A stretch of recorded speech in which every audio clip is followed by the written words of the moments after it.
Funny how a sentence like that sounds dramatic only after you've lived through the quiet. When you're inside it, it just feels normal. Or at least, like something you can explain away. Busy, tired, bad signal, all the easy lies. But the truth is simpler. I didn't know what to do with the way she looked at me that afternoon in the shop. I work at a little camera repair place wedged between a barber and a bakery that smells like burnt sugar half the time. Nothing glamorous. Half the customers only come in because they dropped their DSLR and need someone to scold them gently. The other half don't really know what's wrong with their gear, but pretend they do. She didn't pretend. She walked in holding a vintage film camera like it was something alive, something that could bruise. A soft grip, careful fingers. Not delicate, just deliberate. Like every movement had already passed through her mind twice before landing in the real world. Her voice, when she asked if we still processed film, had that tone older people have when they expect the answer to be no. I told her yes, of course we do, and she smiled. Not big, just one of those slow, knowing ones that stays longer in the eyes than the mouth. I think that's when everything shifted a little. The air, my posture, something. She placed the camera on the counter, the leather strap brushing my wrist, and said, "It jammed. Again. I'm afraid I made it worse this time." Her laugh after that wasn't self-deprecating. It was more like she was amused by the camera itself, as if the two of them had a long-running argument I'd just stepped into. I opened it carefully, pretending to focus harder than I needed to, because something about her presence made me hyper-aware of where my hands were, how close we were standing. She didn't fill the silence with small talk, and I didn't either. It wasn't an awkward quiet, but it wasn't comfortable either. More like held. She stood slightly to the side, arms folded loosely, not defensive, just thinking. Her eyes weren't on me. They were on the shelves behind me, on boxes of expired film and half-forgotten equipment. But every few seconds, she'd glance back.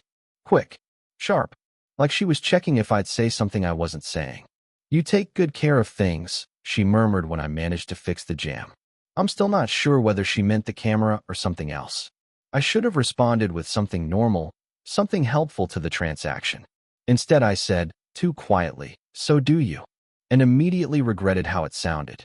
She blinked, once, paused. That pause, then shifted her weight as if the floor wasn't where she expected it to be. A tiny recalibration, barely visible. "You open late?" she asked, clearing her throat. "Usually," I said. "Depends who asks." I don't know why I said that either. She exhaled, not a sigh, just a release, and her mouth twitched like she almost smiled again but changed her mind at the last second. She handed me her number for pickup notifications, her words, but she didn't wait for me to finish entering it before she stepped away. "Don't rush," she added, turning toward the door. "I'm in no hurry." I watched her leave. I shouldn't have watched as long as I did. That night, I drafted the first text 3 times before deleting it. Something about the camera, something about a question I suddenly didn't have. I never sent anything. She texted first a week later. I ignored it. Not because I didn't want to answer, but because I did too much. And the moment I keep replaying, the one that's still lodged behind my ribs, is simple. The way she paused at the door, looked back at me like she was remembering a name she once loved, and said nothing at all. Some silences don't fade. They just wait. I didn't expect to see her again so soon. She walked into the shop late, almost at closing, with the faintest trace of rain on her coat, like she'd been standing outside longer than she needed to. Not enough to be soaked, just enough to look undecided. "I thought you might still be open," she said, voice steady but thinner somehow. I told her she was in luck, even though I'd already turned off half the lights. I flipped them back on without thinking, pretending the switch was stuck so it didn't look like I'd done it for her. She set a small box on the counter. I don't know what happened to this lens. It started making this grinding noise. Her explanation was too long, too detailed for something so simple, like she was filling space she didn't usually fill. I nodded, gently taking the lens from her. She pulled her hands back fast, as if our fingers brushing was more intimate than she intended, or more intimate than she could handle today. She stood there with her bag held too tightly in one hand, trying to look casual, but her shoulders gave her away. They were drawn up, as if she were bracing for something quiet and personal. A question, maybe. An admission, or nothing at all. You okay? I asked before I could swallow the words. A small pause. Her eyes flicked to me, then away, then back again. She parted her lips, closed them, then finally settled on. Long week. Not a lie, but not the whole truth either. I pretended to inspect the lens so she didn't have to meet my eyes. Looks like a simple fix, I murmured. You didn't drop it, did you? Another too long pause. Her laugh came softer this time, like it wasn't warmed up, like it had been sleeping all day. No, I mishandled it. That's closer. I didn't push, but I noticed the faint redness around her eyelids, the way she blinked a little too slowly. She looked tired in a beautiful, human way, not worn down, just pulled thin. She wandered around the shop while I worked, trailing her fingers along shelves like she was trying to ground herself. She stopped at the stack of old photo books I'd rescued from a thrift store. You collect these? She asked, turning one over in her hands. Rescue them, I said. Feels wrong letting someone's photographs end up in a dumpster. She held the book against her chest for a moment longer than necessary, her fingers tightening on the edges. She didn't open it, didn't look at a single picture, just held it like she knew what was inside without seeing. That's kind, she said. Quiet. Like she wasn't complimenting me so much as remembering a version of herself that would have done the same thing. When she finally handed the book back, her fingertips brushed my palm. Barely, but she froze. A half second, no more, but enough. She pulled her hand back slowly this time, not startled, almost reluctant. I didn't mean to, she started. It's fine, I said too quickly. She exhaled, eyes dipping to the counter before lifting again, soft and searching. Thank you for staying open, she said, even though she knew I hadn't. Something tightened behind the words, not gratitude exactly, but acknowledgement. I placed the fixed lens in front of her. You're good to go. She reached for it. I did too. Our hands hovered, close enough that a breath could have closed the distance. She didn't move first. Neither did I. Then she whispered, not to me, not really. I shouldn't be here this late. But she didn't walk away. She just stood there, fingers inches from mine, like leaving would break something she wasn't ready to name. The storm wasn't dramatic. No thunder, no cinematic flashes, just a steady, insistent rain that blurred everything outside the shop windows. It made the whole place feel smaller, as if the walls had leaned in while we weren't looking. She came by to pick up some prints I developed for her. Nothing urgent. Nothing that required her to come out in weather like this. She stepped inside, brushing droplets from her sleeves, and gave a soft, apologetic smile that didn't match anything she'd actually done wrong. They came out beautiful, I said, handing her the envelope. She didn't open it, just held it lightly, tapping the edge with her thumb. I trust you, she murmured, a simple sentence that shouldn't have landed the way it did. We should have stopped there. Transaction complete. Door opens, she leaves, I lock up behind her. Instead, she lingered near the counter, staring out at the rain. Do you ever feel like bad weather makes everything louder? She asked, her voice low. I wasn't sure what she meant, but I nodded anyway. Depends what you're trying not to hear. That made her laugh, a short, unguarded sound that slipped out before she could restrain it.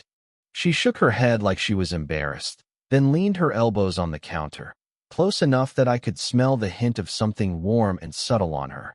Maybe her perfume, maybe just the rain on her clothes. She took a breath, preparing to say something. I could feel it. I don't know how, but I could. Her shoulders relaxed. Her fingers moved slightly toward me on the countertop, almost brushing mine. I've been having a strange week, she started, eyes on the glass display beneath us. A difficult one. I waited. She opened her mouth again, then her phone buzzed. Once, then again, then again. Not loud, but in the quiet it felt sharp. She pressed her lips together and flipped it over. I caught the preview on the screen by accident. A man's name I didn't recognize, followed by, "You can't just ignore me." Her jaw tightened for half a second. So quick she probably thought I didn't notice. Someone important? I asked carefully.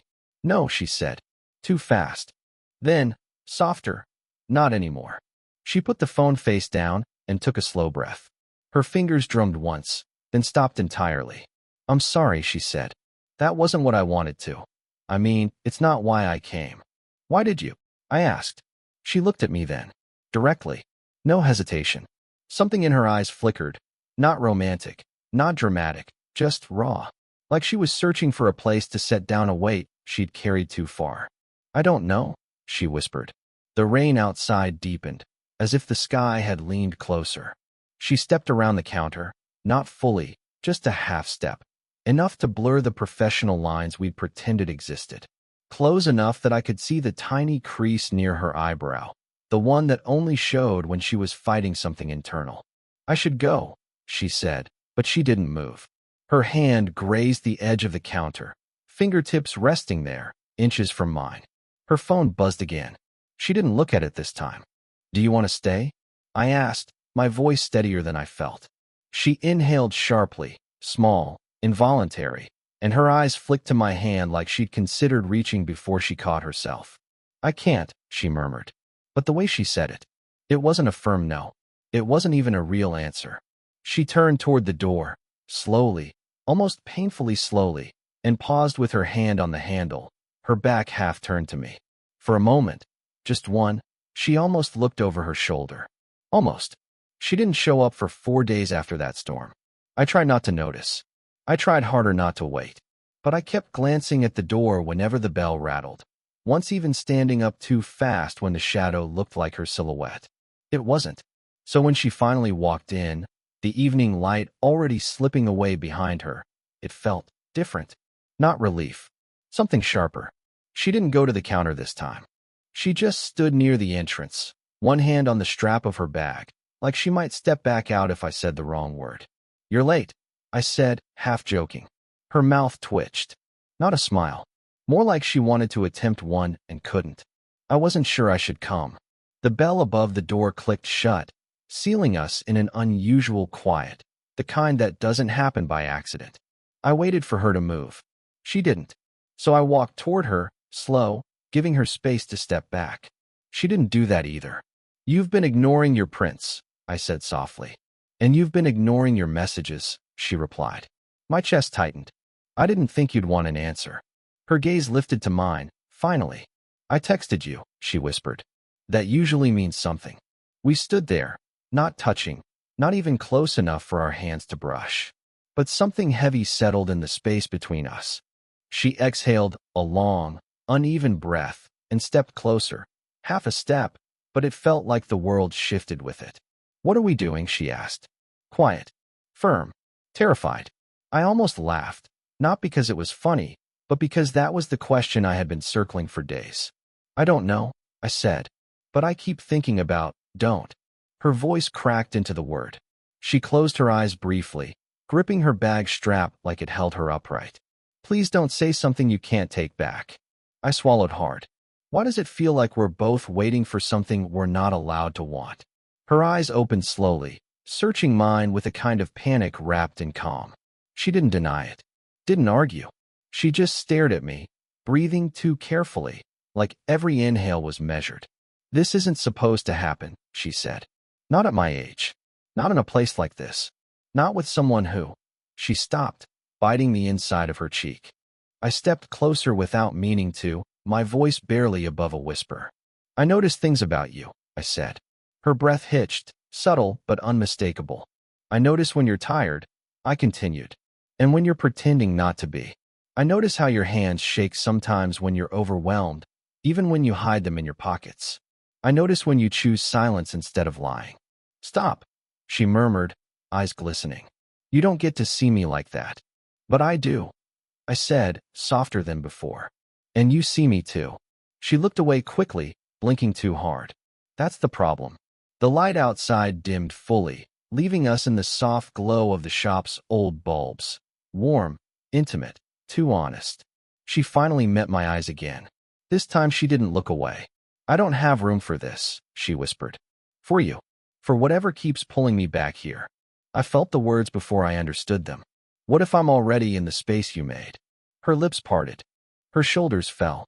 Every guard she had slipped for half a second. And in that tiny, fragile moment, she said the most devastating thing she could have said.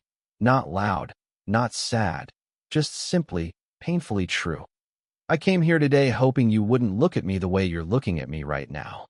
She didn't move after saying that, didn't step back, didn't cover her face, didn't apologize.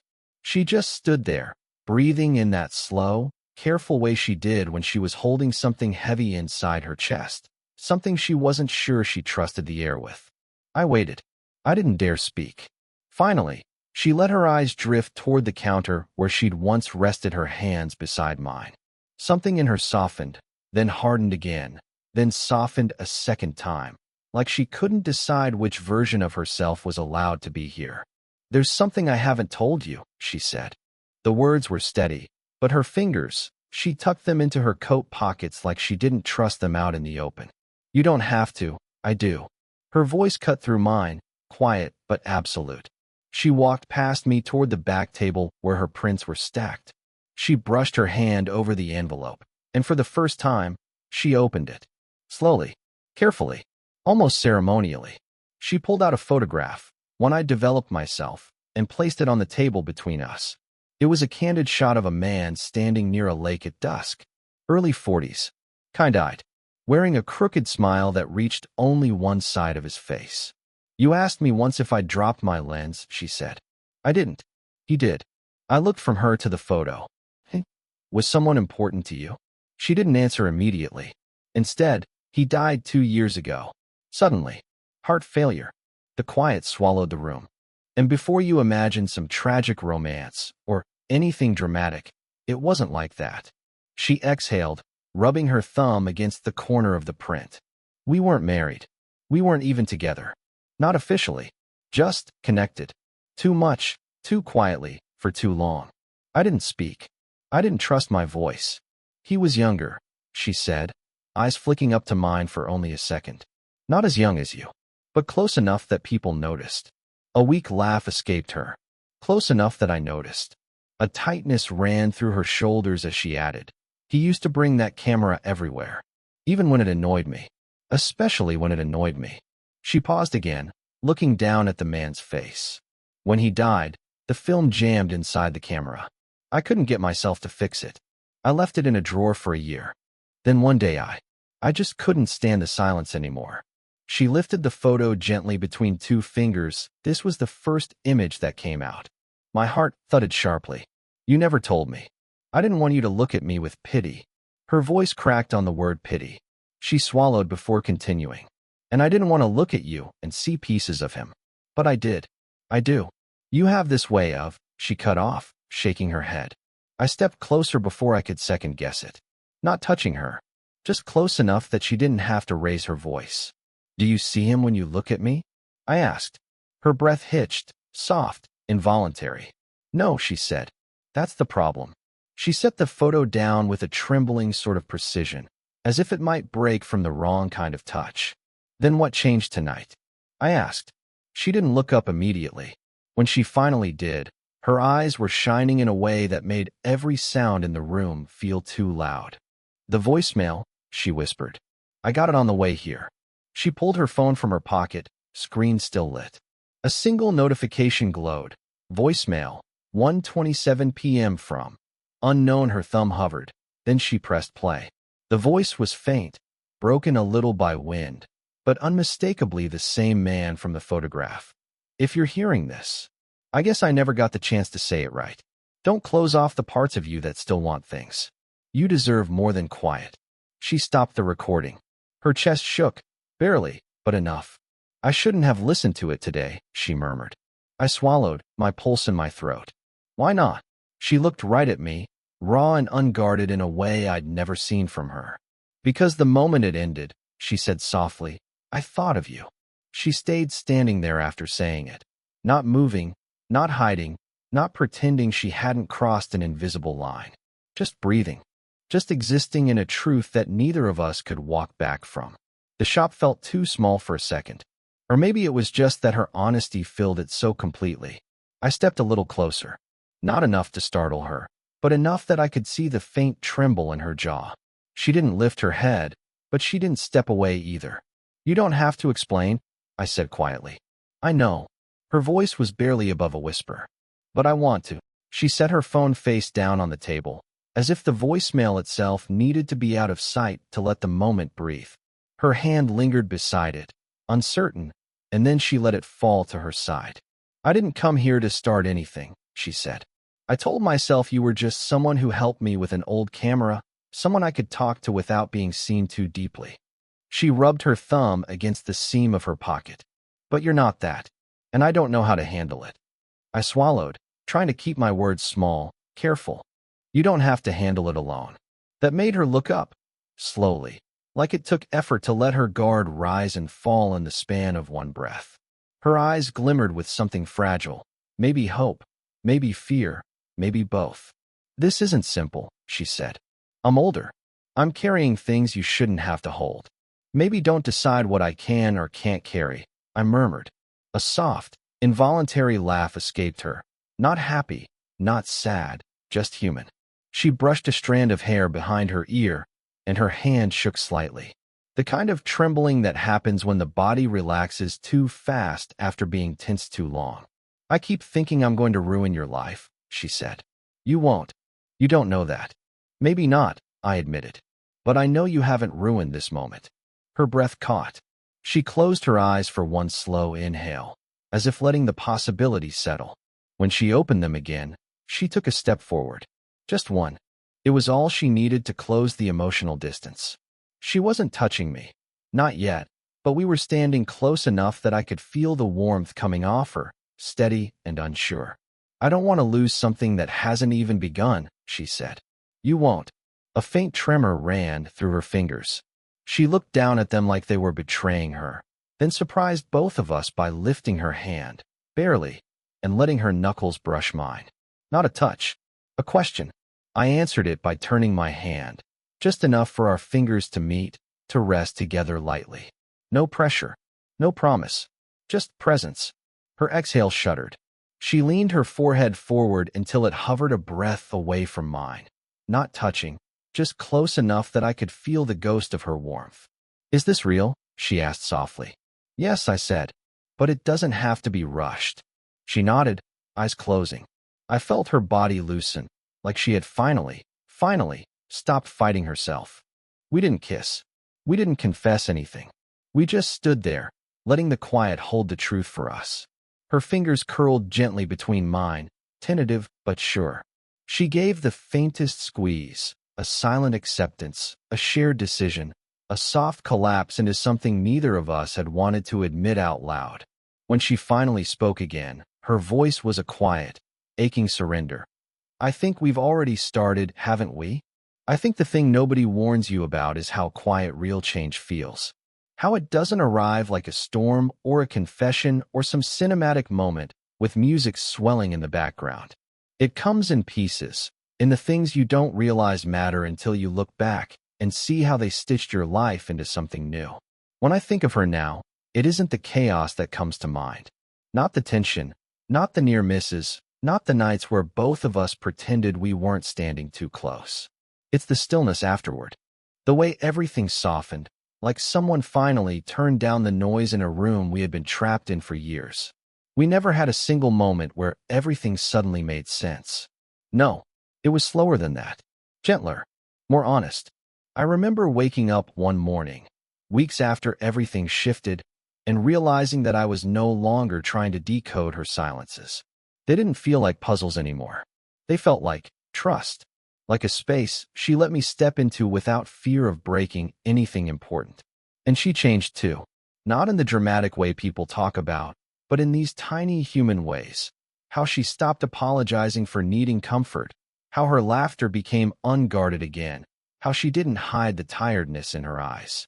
She let herself be seen, and maybe that was the biggest turning point of all. Looking back, I think the story wasn't about falling in love. Not really. It was about learning to stay, with each other, yes, but also with ourselves. With the parts we usually rush past, the fears we bury, the truths we avoid because saying them out loud makes them real. There was a day, not long after everything settled, when we sat outside together. No drama, no big conversations, just a quiet afternoon and the warmth of the sun on the back of our hands. She leaned her head slightly toward me, Not enough to touch, just enough to say, I'm here. And I matched the gesture without thinking. It felt like the simplest thing in the world. And maybe that's why it meant everything. People assume love announces itself loudly. Ours didn't. It revealed itself in the moments between moments, in shared breaths, in soft smiles, in the kind of silence that doesn't demand explanation. And if there's one thing I've learned, one thing this whole journey carved into me, it's this. Sometimes the bravest thing two people can do is not confess their feelings, but stay long enough for the truth to become undeniable. If you felt something reading this, even a small shift, a little ache, a familiar warmth, tell me in the comments.